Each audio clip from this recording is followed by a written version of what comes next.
जी नमस्कार, आदाब, सत श्री अकाल। मैं राहुल कुमार आपको अपने इस चैनल संकल्प क्लासेस पे तहे दिल से स्वागत करता हूं। तो चलिए आज आप लोगों के सामने क्लास 12 का फिर से वन शॉट हिंदी का शुरू कर रहे हैं, जो कि आपका हिंदी 100 नंबर का है। तो किताब जो आपका दिगंत भागदू है उसका पहले चैप्टर से हम शुरू करेंगे, तब हम आगे चल के गद्य खंड पूरा करके फिर पद्य खंड पे बढ़ेंगे। तो हम पहले चैप्टर जो हमारा है बातचीत, वहां से शुरू करते हैं। इसमें हम लेखक परिचय देखेंगे और कहानी को बिल्कुल बउआ की तरह समझेंगे। फिर इसका हम देखेंगे क्वेश्चन आंसर, जो कि अगले वीडियो में होगा। इसमें हम केवल कहानी, पाठ परिचय और लेखक परिचय को देखेंगे। तो सबसे पहली बात, ये हमारा चैप्टर जो है, चैप्टर का नाम है बातचीत। चैप्टर का नाम क्या है? बातचीत। और लेखन की ये निबंध विद्या है। लेखन का निबंध विद्या, जैसे होता है एक कहानी होती है, एक कविता होता है, एक निबंध होता है। तो बातचीत जो है वो लेखन का निबंध विद्या है। और इसके लेखक बालकृष्ण भट्ट है। इसके लेखक कौन है? बालकृष्ण भट्ट। अगर आपसे कोई पूछे कि बताइए बातचीत के लेखक कौन है, तो कहिएगा बालकृष्ण भट्ट। और ये लेखन की कौन सी विद्या है? निबंध विद्या है। इसको याद रखने के लिए बड़ा एक मजेदार ट्रिक होता है, एक बड़ा मजेदार ट्रिक है। ट्रिक क्या है? ट्रिक इस तरह से है कि बीवी से, किससे?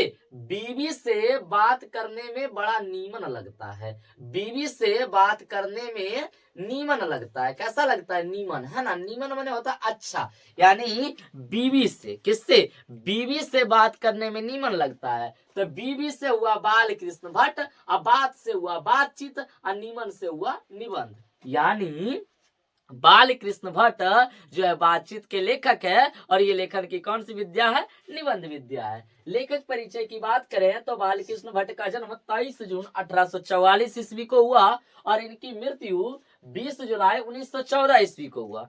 बात करें इनके जन्म स्थान का, तो इनका जन्म इलाहाबाद उत्तर प्रदेश में हुआ। और इनकी माता जी का नाम पार्वती देवी। इनकी माता जी का नाम क्या था? पार्वती देवी। और इनके पिताजी का नाम बेनी प्रसाद भट्ट था। बेनी प्रसाद भट्ट जी इनके पिताजी थे। अगर हम इनकी रचनाओं की बात करें तो ये कुछ प्रमुख रचना इनका लिखा गया है ना। तो 100 अजान एक सुजान, रहस्य कथा, रसातल यात्रा, पद्मावती, जैसा काम वैसा परिणाम, ये इनकी प्रमुख रचना है। अगर हम निबंध की बात करें तो बालकृष्ण भट्ट 1000 लगभग कितने?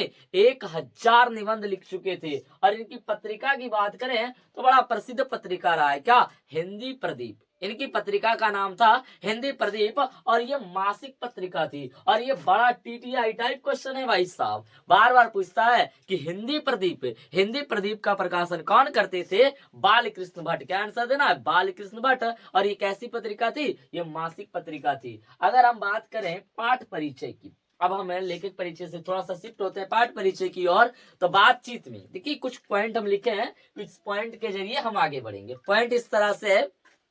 पहला पॉइंट है कि बातचीत जो है ना, बातचीत ये भगवान की दी हुई ऐसी अनमोल शक्ति है जो कि इंद्रियों के तरह ही काम करता है। बातचीत जो है वो भगवान के द्वारा दी हुई अनमोल शक्ति है। ये इंद्रियों की तरह जैसे काम करता है, जैसे ये क्या भगवान हमको दे दिए हैं, अगर ये ईश्वर की देन हुई है, एक तोहफा के तरह है। अगर ये नहीं होता ना तो बड़ा गड़बड़ होता। क्या भाई साहब कि अगर मनुष्यों में वाक शक्ति अगर ना होती, एज एग्जाम्पल मान लो हम में बोलने की शक्ति नहीं होती, आप में बोलने की शक्ति नहीं होती, तो क्या होते? हम लोग लुंज पुंज किसी कोने में पड़े रहते हैं। हम भी आपसे कुछ नहीं बोलते, आप भी हमसे कुछ नहीं बोलते। क्यों नहीं बोलते? क्योंकि आप बोल ही नहीं पाते। आप में वाक शक्ति नहीं होती, हम में भी वाक शक्ति नहीं होती। ना हम बोलते ना आप बोलते। जैसे एज एन एग्जाम्पल लीजिए, मान लिया जाए मैं ठहरा तो पूरा एकदम सरकारी स्कूल से, है ना, सरकारी मीडियम वाले, और कोई हम पार्टी में जाते हैं, वहाँ इंग्लिश मीडियम वाले हैं, तो वो लोग हाय हेलो व्हाट्सएप एटीट्यूड वगैरह कर रहा है,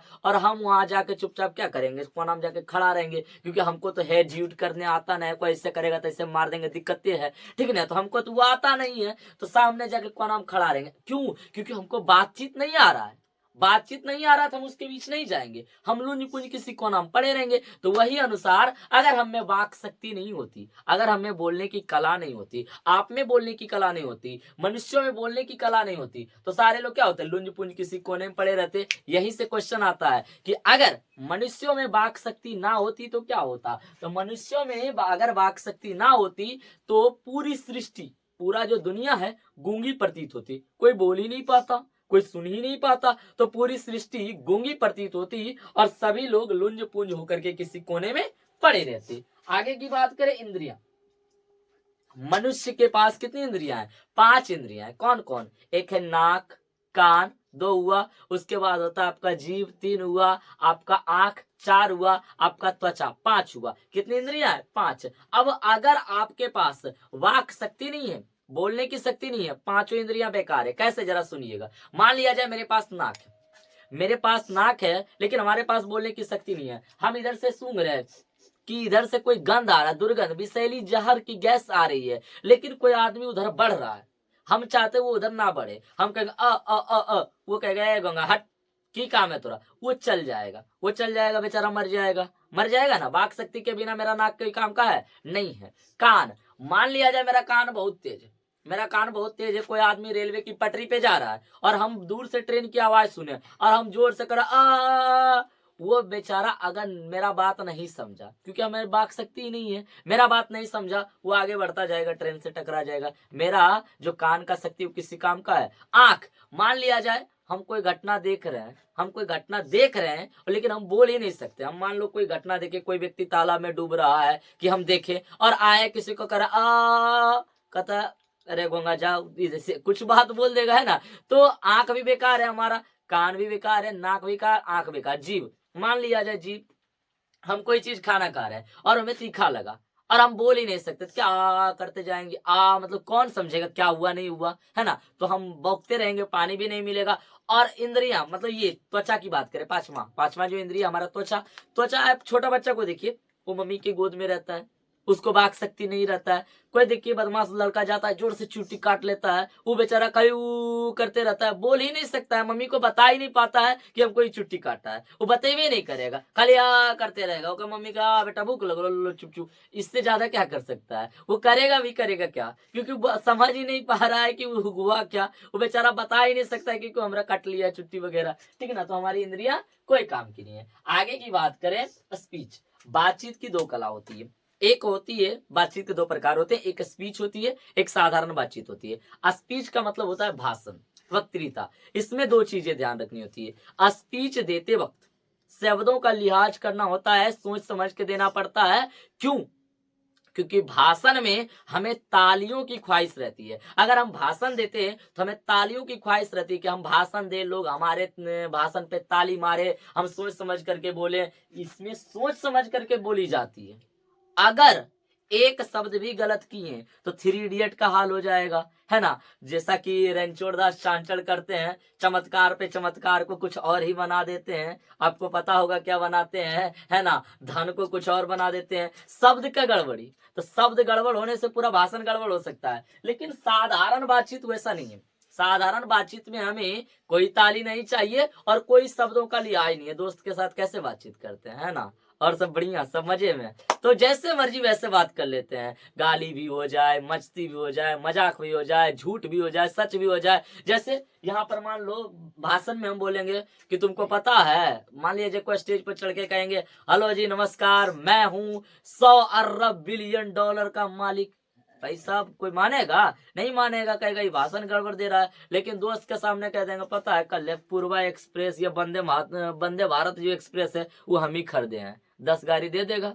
हाँ तो बाबू खरीदा, उदाहरण के तौर पर, है ना। कोई लिहाज नहीं है इसमें, शब्द का कोई लिहाजे नहीं है, डायरेक्ट बोल सकता है। क्यों, क्योंकि ये साधारण बातचीत है और इसमें हमको ताली चाहिए नहीं, जो मर्जी वो बोलो, ठीक ना। लेकिन भाषण बड़ा सोच समझ के दी जाती है। अगला बात कर रहे हैं कि जैसे जिंदगी मजेदार बनाने के लिए खाने पीने चलने फिरने की जरूरत है, उसी तरह से जिंदगी मजेदार बनाने के लिए बातचीत की भी जरूरत होती है। अगर बातचीत नहीं हो तो जिंदगी बोरिंग लगती है, एकदम बेकार लगता है। इसलिए जिंदगी को मजेदार बनाने के लिए बातचीत की भी आवश्यकता होती है। और बातचीत करने से क्या होता है, हमारे मन मन में जितने भी मवाद या धुआं रहता है सब निकल जाता है। कैसे निकल जाता है सर जी? मान लिया जाए दो व्यक्ति है, एक है राम एक है श्याम।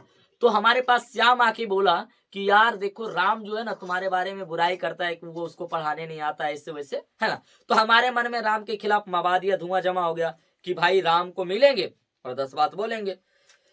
और मान लो हम उससे मुंह फुले ले कि हम नहीं बोलेंगे, राम हमसे हमारी बुराई करता है, हम बोलवे नहीं करेंगे उनसे, है ना, कट्टी हो जाएंगे। तो राम से नहीं बोलेंगे, उसके खिलाफ मेरे मन में मवाद या धुआं है। क्या पता राम हमारे बारे में बुराई नहीं कर रहा हो, लेकिन डायरेक्ट जो हमारे मन में मवाद या धुआं है राम के पास जाएंगे और बोलेंगे कि भाई तुम हमारे बारे में क्यों बुराई कर रहे थे, ऐसा हमने तुम्हारा क्या बिगाड़ दिया।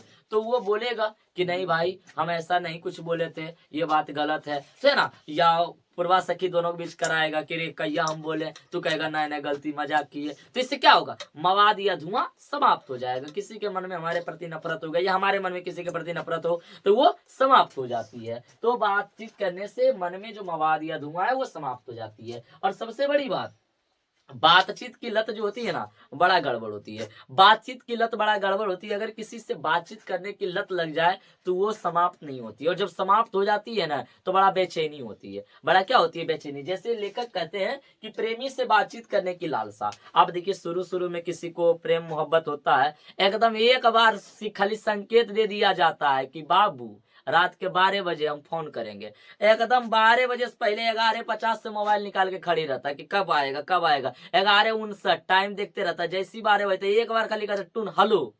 ये प्रेमी से बातचीत करने की लालसा होती है। लेकिन कहते हैं प्रेमी से बातचीत करने की लालसा जो होती है ना वो बड़ा व्याकुल करता है, एकदम बौखल रहता है, एकदम 12 बजे आएगा तो आएगा। 12:01 में अगर फोन न उठे तो तुरंत कहाँ मर गया था, 12:01 में 1 मिनट में कहाँ मर गया था। और यही बातचीत करने की लत लग जाए और वो लत अगर ना छूटे तो बड़ा दिक्कत हो जाता है। लत नहीं लगाना है, बातचीत करना है लेकिन बातचीत करने की लत नहीं लगाना है। अगर कोई बात ना भी करे तो कोई दिक्कत नहीं। तो वही लेखक कहते हैं कि प्रेमी से बातचीत करने की लालसा बहुत अच्छी चीज है, बहुत अच्छी है। खुशी से बात कीजिए, लेकिन बात कीजिए लेकिन लत नहीं लगाइए। एक बार लत लग गया तुम तो गया हुआ, फिर तुम्हारा टाटा गुड बाय खत्म हो जाएगा। आगे की बात करें, लेखक कहते हैं कि एक व्यक्ति था जिसका नाम था रॉबिन्सन क्रूसो। रॉबिन्सन क्रूसो जो थे ना वो 16 बरस तक 16 बरस तक मानव का मुख नहीं देखे थे, 16 बरस तक आदमी का चेहरा नहीं देखे थे, आदमी का आवाज नहीं सुने थे। 16 बरस तक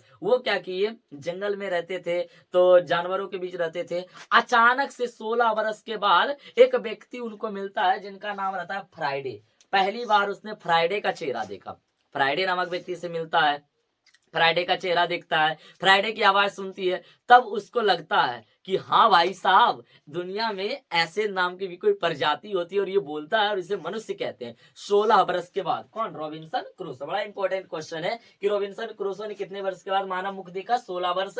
और किसके मुंह से पहली आवाज सुनी? फ्राइडे। आगे बात करते हैं बेन जॉनसन। एक व्यक्ति है जिसका नाम है बेन जॉनसन है। इसका मानना क्या है? बेन जॉनसन कहते हैं कि सच है जब तक मनुष्य बोलता नहीं तब तक उसके अंदर के गुण या दोष का पता नहीं चलता। अब एज एग्जाम्पल हम मान लो कहीं सीधा से खड़ा रहे, अब बता दीजिएगा हम गूंगे हैं या बोलने आता है, हमको हिंदी बोलने आता है, मराठी बोलने आता है, कुछ आप नहीं बता सकते हैं जब तक हम खड़ा है। जैसे ही हम बोलना शुरू करें, मान लिया जाए अकला के बोल आ रही है, जा रही, तो क्या पता चलेगा कि इसके अंदर अकला का गुण है। अगर हम तुतला के बोले तो पता चलेगा इसके अंदर तुतला का गुण है। इसीलिए बेन जॉनसन कहा है कि जब तक मनुष्य बोलता नहीं तब तक उसके अंदर का गुण या दोष का पता नहीं चलता है। फिर एक बात व्यक्ति बोले, एडिसन, ये बोले कि असल बातचीत दो व्यक्तियों के बीच होती है। कोई भी गुफ्तगू हो, विशेष बात हो, सीक्रेट बात हो, दो व्यक्तियों के बीच होती है। कैसे? मान लो एक व्यक्ति ये है एक व्यक्ति ये है,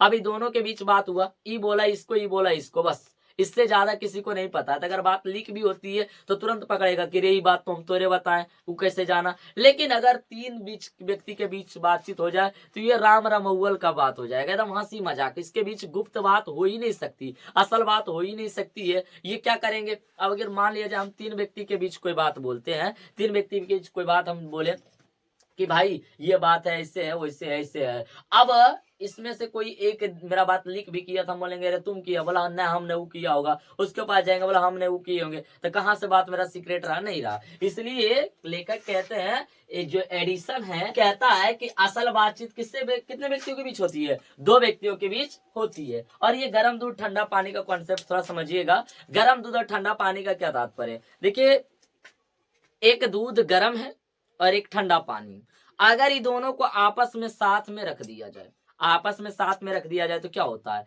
उल्टा हो जाएगा। पानी जो ठंडा था वो गर्म हो जाएगा और दूध जो गर्म था वो क्या हो जाएगा? ठंडा हो जाएगा। ये क्यों होता है?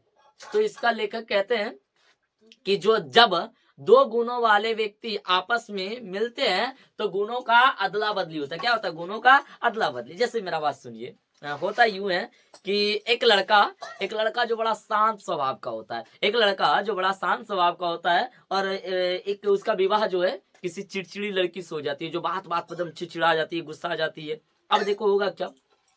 लड़का तो बड़ा शांत पहले था, अब लड़की चिड़चिड़ी थी, विवाह हो गया, दोनों के बीच बातचीत होती है, लड़की छोटी छोटी बात पे चिड़चिड़ा जाती है, लड़का सहते रहता है। अब देखो दोनों के रहने से, साथ में रहने से गुण का बदलाव होगा। गुण का बदलाव कैसे होगा?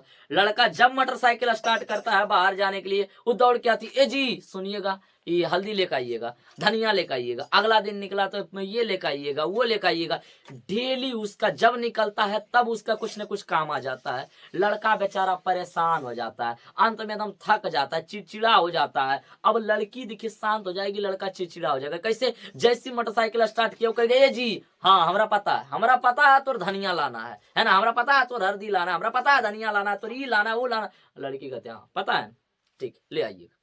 अब देखो लड़की शांत हो गई और लड़का चिड़चिड़ा हो गया। अर्थात इससे ये पता चलता है कि जब दो गुणों के, अलग अलग गुणों वाले व्यक्ति आपस में मिलते हैं तो इसके गुण का क्या होता है? अदला बदली होता है। जैसे गर्म दूध और ठंडा पानी का कॉन्सेप्ट है। अब बात किया जाए दो बुढ़ों की बातचीत, दो बुढ़ों के बीच गजब की बातचीत होती है यार। दो बुढ़ों के बीच जो है ना, आदिम जमाने के, एकदम बाबा के परदादा के दादा के दादा के जमाने की बात होती है। अरे मेरे जमाने में तो हाथी जो है ना पहाड़ कल्टा दिया करता था, मेरे जमाने में हो जाया करता था, मेरे जमाने में अंग्रेज को हम लाठी से भगा दिए। इस जमाने की बात करते हैं। तो दो बुढ़ों के बीच पुराने जमाने की बात होती है। और दो सहेलियों के बीच है ना, दो सहेलियों के बीच कैसी बात होती है? देख बड़ा क्यूट दिख रहा है ना। अर्थात दो सहेलियों के बीच जो है अलग तरीके की बात होती है। उसके बीच ऐसा बातचीत होता है जैसे मानो कि रस का समुंदर उमड़ा हुआ चला जा रहा है। ऐसा लगता है कि जैसे रस का समुंदर उमड़ा जा रहा है। भाई तुम्हारा बहन जी, तुम्हारा ये, बहन जी कहती है नहीं, वो अलग ही बोलती है, ए देख तुम्हारा झुमका अच्छा लग रहा है, अरे मेरा बिंदिया अच्छा, अरे वो जो कल वो लहंगा खरीदी बकवास है। तो उसका अलग ही है ना, उसका अलग ही है। तो ये दो सहेलियों के बीच की बातचीत जो होती है वो ऐसा लगता है कि जैसे मानो रस का समुंदर उमड़ा जा रहा है। दो बुढ़ियों के बीच कैसी बातचीत होती है? ये गजबे बातचीत होता है। ये घर परिवार और सास बहू का बातचीत होता है। दो बूढ़ी के बीच हमेशा सास बहू का बातचीत होगा। एक बूढ़ी का कॉन्सेप्ट समझिएगा जरा, बड़ा विशेष है। बस इस तरह से था कि दो बूढ़ी थी, तो एक बूढ़ी आई दूसरे बूढ़ी के पास, क्या है बहन जी सब ठीक ठाक है ना? तो कहती हाँ सब तो ठीक ठाक हो।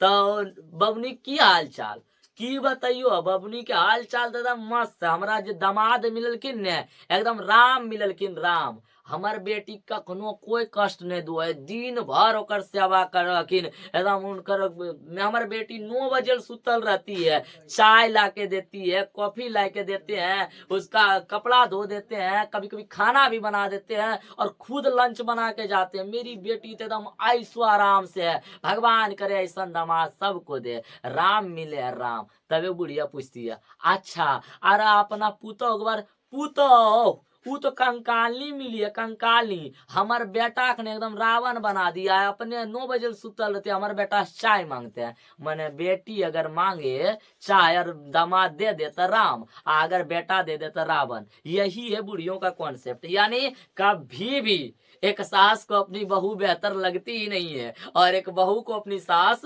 बेहतर नहीं लगती है। तो कॉन्सेप्ट ही है। तो दो बुढ़ियों के बीच की जो बातचीत होती है ना, ये कैसी बातचीत होती है? घर परिवार की बातचीत होती है। दो लड़कों के बीच इसका बातचीत अजब। अजब है भाई साहब, ये दुनिया भर की बातें कर लेते हैं। मोदी जी पर चर्चा कर लेंगे, ट्रम्प जी पर चर्चा कर लेंगे, जीएसटी पर चर्चा कर लेंगे, कल क्रिकेट होगा क्रिकेट पे चर्चा कर लेंगे, चुनाव पे चर्चा कर रहे हैं, कोई बगल से गुजरी ओकरो पर चर्चा कर लेंगे, कॉलेज में कुछ हो गया ओकरो पर चर्चा कर लेंगे। नहीं हो कुछ पता रहे खाली बोल दीजिए तो पता है, एकदम पता है, काहे नहीं पता है, ओकरो पर खींच देगा। इसको हर चीज दे दो भाई, ऑलराउंडर है, किसी में भी चर्चा कर दो, हमारा पर चर्चा उठा दो, एकरो पर 10 लाइन खींच देगा। ये लड़का का बात है ना, ये नहीं समझिएगा, है ना। लड़का का बातचीत कैसा होता है, दुनिया भर की बात है, लड़कों के बीच दुनिया भर की बातें होती है। और अशिक्षित लोगों के बीच बातचीत कैसी होती है, बतकही। दो अशिक्षित व्यक्ति जब मिलते हैं तो बतकही होती है, थेथरोलॉजी जिसको आम बोलचाल की भाषा में कहते हैं। कैसी बतकही होती है, पूछता है अरे तुरा पता है हेलीकॉप्टर उड़ना कैसे शुरू हुआ, नहीं नहीं पता है। अरे हमारे बाबा जी थे ना वो बहुत बढ़िया थे, ऐसे हाथ हम पकड़े और ऐसे करके फेंक दिए, तैया से हेलीकॉप्टर उड़िए रहा है, एकदम चालू है, तैया से रुकवे नहीं किया। क्या है, बतकही ही ना है जी। तो ये सब दो अशिक्षित लोगों के बीच बतकही होती है। अब बात करें विवाह, बड़ा गजब कॉन्सेप्ट है यार। विवाह के लिए बातचीत का आना एकदम जबरदस्त चीज है। अगुआ अगर बातचीत करे नंबर 1 है ना, बियाह कराए के मानेगा, एकदम टेंशन नोट फिकर नोट। अगर अगुआ को बात करने आता है तो एकदम मिला देता है यार, इधर का बात उधर मिला देगा, एकदम कहेगा कि आपको पता है लड़का जो है ना, लड़का एकदम महादेव है, महादेव, ऐसे जाके बोलते हैं। लड़की के घर में लड़के जो अगुआ है लड़का के बारे में लड़की घर में जाके बोलेंगे लड़का एकदम महादेव है, लेकिन वो साइलेंट रखता ही बात कि लड़का जो है धुआं धुआं भी करता है ना, महादेव है, धुआं धुआं नहीं बताएगा, तुम समझ लो को धुआं धुआं करेगा, ठीक है। तो ये नहीं बताता है, वो बोलता है मिला के बोलता है। और आएगा लड़की की बात लेके लड़का घर में तो कहेगा लड़की की कहियो एकदम गाय है गाय, लेकिन ये नहीं बताता है को गैया के 2 सींग भी है, ये बात एकदम नहीं बताएगा। तो अगुआ बड़ा गजब कॉन्सेप्ट लेके आता है। आगे की बात करें, आर्ट ऑफ कन्वर्सेशन। आर्ट मतलब क्या होता है, कला, ऑफ मने का, कन्वर्सेशन मने बातचीत की कला। तो यूरोप के लोगों में ना बातचीत करने की जो कला होती है ना, उसी को कहते हैं आर्ट ऑफ कन्वर्सेशन। बातचीत करने की कला है जो यूरोप के लोगों में ज्यादातर देखने को मिलता है। चतुर लोग बड़ा गजब तरीके से बातचीत करते हैं। वो कैसा बातचीत करेंगे, आपके सामने आपके मुंह पर आपका बड़ाई, हमारा सामने हमार बड़ाई, वो किसी से रिस्क नहीं लेते, एकदम मिला जुला के दोनों जने खींच देते हैं। तो चतुर लोग सामने वाले के पक्ष को देखकर बातचीत करता है। बड़ी बड़ी कंपनियां जो है, बड़ी बड़ी कंपनियां कैसे शुरू हुई है, बातचीत से शुरू हुई है। बड़ी बड़ी जो कंपनियां हैं वो बातचीत से शुरू हुई है। अगर बातचीत नहीं होता तो कंपनियां शुरू होती नहीं, शुरू होती सर जी। वो आपस में बैठता है, बातचीत करता है कि भाई ये मॉडल आना चाहिए, ये मॉडल आना चाहिए, इलेक्ट्रिक बाइक आना चाहिए, है ना, डीजल बाइक आना चाहिए, पेट्रोल बाइक आना चाहिए, सीएनजी बाइक आना। बातचीत होती है सीईओ के बीच, मालिक के बीच, अध्यक्ष के बीच, तब जाके कुछ लॉन्च होती है। तो बड़ी बड़ी कंपनियां किससे स्थापित होती है, बातचीत से। फिर कहता है कि जिस व्यक्ति का उम्र 25 वर्ष से कम है वो लोग मैच्योरिटी के साथ बातचीत नहीं करती है, वो लोग मैच्योरिटी के साथ बात करवे नहीं करेगा। लेकिन जिसका उम्र 25 वर्ष हो चुका है वो व्यक्ति जब बात करेगा ना, एकदम आत्म संचय बात करेगा, एकदम सोच समझ के बात करेगा, एकदम बिल्कुल बेहतर बात करेगा, जो भी बोलेगा तर्क के साथ बोलेगा। क्यों, क्योंकि उसको अनुभव हो जाता है, जीवन का अनुभव हो जाता है। 25 वर्ष से कम जो है वो नादान की तरह बातचीत करेंगे। आगे बात करते हैं, कहता है कि दुनिया का सबसे बातचीत करने का उत्तम तरीका है अपने आप से बातचीत करना। अगर आप अपने आप से बातचीत करते हैं, ये दुनिया का सबसे उत्तम तरीका है, सबसे बेस्ट तरीका है, सबसे ए ग्रेड तरीका है। क्यों, अगर आप अपने आप से बातचीत करते हैं तो आपको अपने अंदर की कमियों का पता चलता है। आप एकाग्र होइए, एकाग्र होकर के अपने आप से बातचीत करिए और अपने अंदर की कमियों को पहचानिए कि हमारे अंदर कौन सी कमियां हैं, हमारे अंदर कौन सी अच्छाई है, हमारे अंदर कौन सी बुराई है। इन सभी कमियों को पहचान करके उसको सुधार कीजिए, है ना। तो आप क्या बन सकते हैं, दुनिया का सबसे बेस्ट इंसान बन सकते हैं। सबसे बेस्ट क्यों, क्योंकि दुनिया का सबसे बेस्ट इंसान वही है जो अपनी कमियों को पहचान करके बेहतर किया है। आगे बात करें, जीवा पर लगाम। अगर आपके जीवा पर लगाम होगा ना, कहता ना यही मुंह से पान भी खाता है वो और यही मुंह से जूता भी खाता है। अगर आपके मुंह पे जीवा पर लगाम होगा, क्या बोलना है, कहाँ बोलना है, कैसे बोलना है, ये पता होगा तो आप बेहतर कर सकते हैं। अगर नहीं पता होगा तो आप कुछ नहीं कर सकते हैं। तो आशा करते हैं कि आपको ये टॉपिक समझ आया होगा। अगर किन्हीं को कोई दिक्कत होंगे तो वो कमेंट करेंगे, है ना। आप लोगों को क्वेश्चन आंसर के साथ मिलेंगे अगले वीडियो में। आज यहीं तक, तब तक के लिए राधे राधे, जय हिंद।